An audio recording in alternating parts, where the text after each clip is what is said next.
Kearifan lokal dalam lingkungan masyarakat. Di sini saya memberikan 3 contoh kearifan lokal dalam masyarakat. Yang pertama ada saling menghormati dalam keragaman agama dan budaya. Dalam masyarakat yang memiliki keragaman agama dan budaya yang kaya seperti Indonesia, saling menghormati menjadi salah satu nilai yang sangat dijunjung tinggi. Dalam berinteraksi dengan orang lain, baik itu dalam lingkungan kerja, sekolah, atau kehidupan sehari-hari, kita selalu diingatkan untuk menghormati perbedaan agama dan budaya yang ada.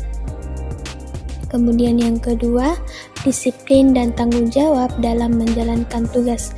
Disiplin dan tanggung jawab menjadi nilai penting dalam lingkungan kerja ataupun dalam lingkungan belajar. Dalam melaksanakan tugas, kita harus disiplin dalam menjalankannya dan memiliki rasa tanggung jawab yang tinggi terhadap pekerjaan kita. Dengan demikian, kita akan mendapatkan hasil yang optimal dan terhindar dari kemungkinan kesalahan. Kemudian contoh yang ketiga, peduli terhadap lingkungan. Peduli terhadap lingkungan menjadi salah satu nilai penting yang harus kita jaga. Kita harus selalu menjaga kebersihan lingkungan sekitar kita dan tidak membuang sampah sembarangan. Hal ini dapat dilakukan dengan cara memilah sampah, menanam pohon, atau menggunakan transportasi umum yang ramah lingkungan. Kearifan lokal dalam masyarakat seringkali terkait dengan sikap jujur. Di banyak budaya di seluruh dunia, jujur dianggap sebagai salah satu nilai penting yang harus dijunjung tinggi dalam konteks kearifan lokal. Sikap jujur biasanya diterapkan dalam hubungan sosial, politik, dan ekonomi.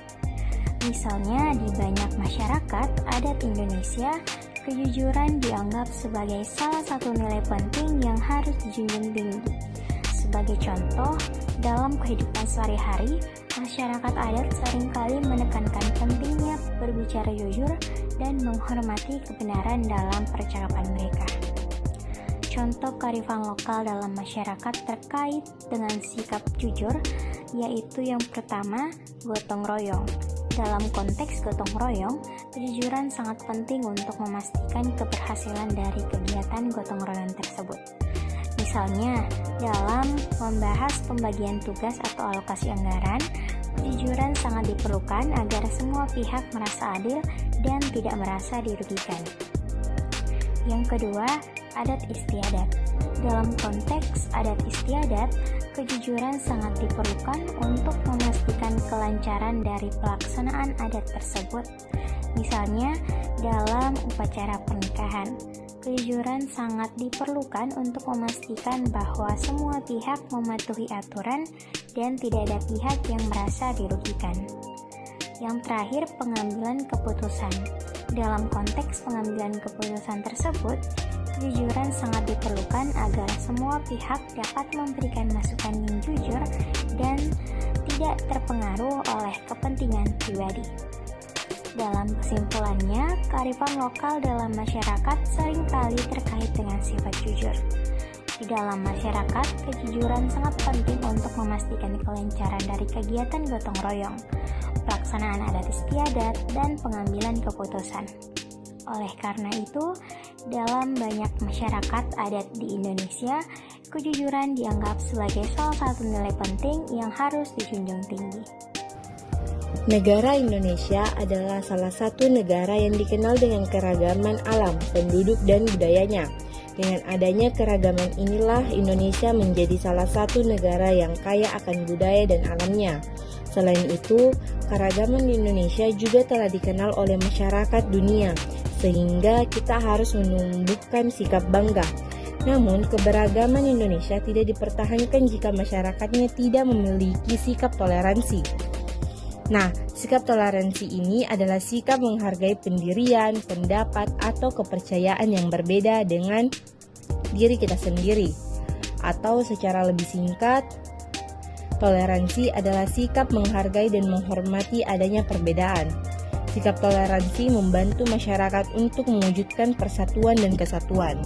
Adapun pentingnya sikap toleransi itu adalah merupakan sikap yang harus dikembangkan masyarakat Indonesia di tengah keberagaman perbedaan.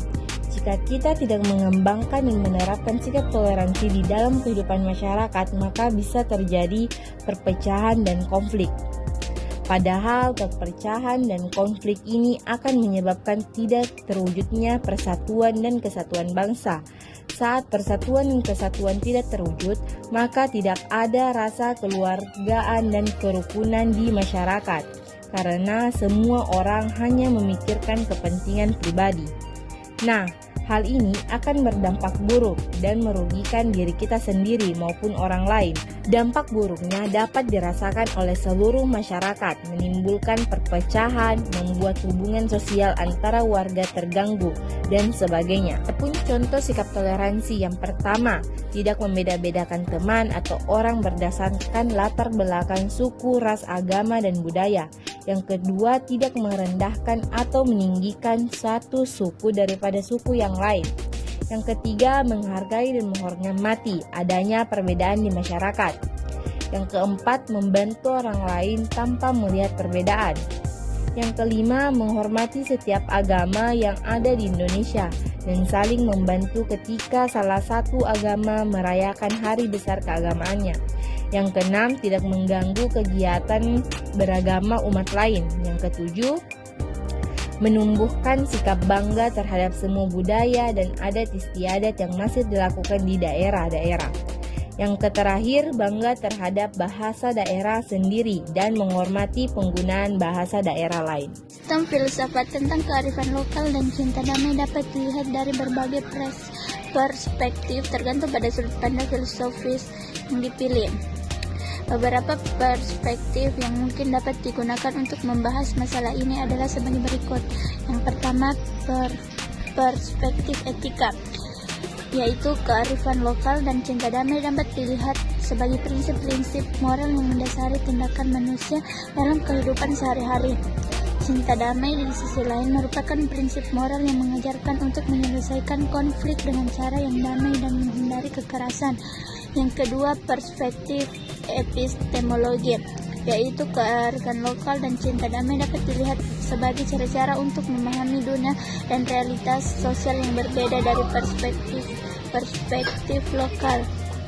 Yang ketiga, perspektif ontologi, kearifan lokal dan cinta damai dapat dilihat sebagai cara untuk memahami hubungan antara manusia dan alam sekitarnya.